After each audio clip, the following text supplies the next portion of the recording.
Page 181. This is a review worksheet for Unit 13. I don't know that I'm going to go through the whole thing, but I'll hit it in pieces to help give you an idea what's going on, I think. However, I'm guessing you don't need my help. You'll be able to do this fine. Number one, they want you to label each statement with a style period of what it belongs to.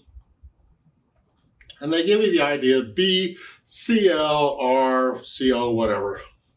And you get to figure them all out. Well, look at A, the first one. Composers began notating dynamic contrast, phrasing, and precise articulation. That's the kicker, precise articulation. And that happened in the classical period. There's no set. These don't fit into nice, neat little pockets. There was overlap, but for the most part, yeah. Because in the Baroque, they didn't do a lot of that stuff, but in the classical period, they started putting that stuff in. Number two, dissonance, prepared instruments, and new notation combined to create all kinds of new sounds. The word there is new. That would be contemporary. Each of these periods had new sounds because they new harmonies and things. Chopin introduced new harmonies people weren't used to. We don't think anything of them anymore. But the biggest contrast was in the contemporary with avant-garde and things going in. It's like, what is this? Yeah. Number three, strong beats, upbeats, fast changing rhythmic notation are emphasized. And that would be your Baroque period. Hey, you go through these, you can do these. I'm bored, let's go on.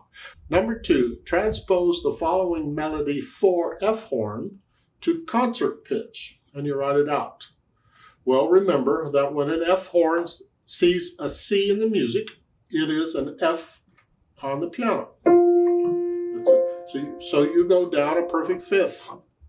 So they see here, you go down a perfect fifth. And the key, instead of G major, you go down a perfect fifth. We're going down to C major. So everything's in C major. So there are no sharps or flats here. Instead of a D, we're going down here. And then you can just use the, go down a whole step or a major second or whatever. Go down a second, up a second, down a second, up a second. Now go down a fifth.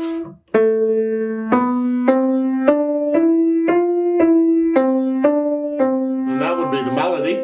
It fits. It sounds okay in C major. Well, it's close enough. But you got to write out the notes. Yuck. Then number three on page 182. Identify the major and harmonic minor scale identified by writing its name in the indicated line and write the correct fingering for the right hand above the notes and the left hand fingering below. Okay. This is the indicated minor scale. So what minor scale has 5 sharps? Well, I think majors, this is how I do it. I know the major scales. I don't bother with the minors because I can calculate the minor scale real quick. 5 sharps on a major scale is B major. Third one is 3 sharps. Well, 3 sharps is A major, which means go down a minor third, F sharp minor. So it's here. You start on third finger and fourth finger plays the G sharp. And here, same thing as F. F sharp minor. The next one is 2 flats. Well, the major is B flat major. Go down a minor third is G minor. So it's, again, normal fingering. But you got to have an F sharp for harmonic minor. Raise it up. Same thing in left hand. So it's just normal fingering on that one. Nothing fancy. The ones that start on the white keys usually use just a nice 1, 2, 3, 1, 2, 3, 4 for the most part. It's the ones that start on the black keys you got to figure out. Am I starting on 2, 3, or 4? Which, and then you experiment or learn the scales. Number 4, identify each dominant 7th arpeggio by writing the name in the indicated line. Then write the correct fingering for it. Right hand fingering above, left hand fingering below. Well, what is the arpeggio? Here, we have it here. This, that is an F 7 chord. It's an F7. Well, it's a dominant 7th arpeggio. Well, this is a dominant 7th of what?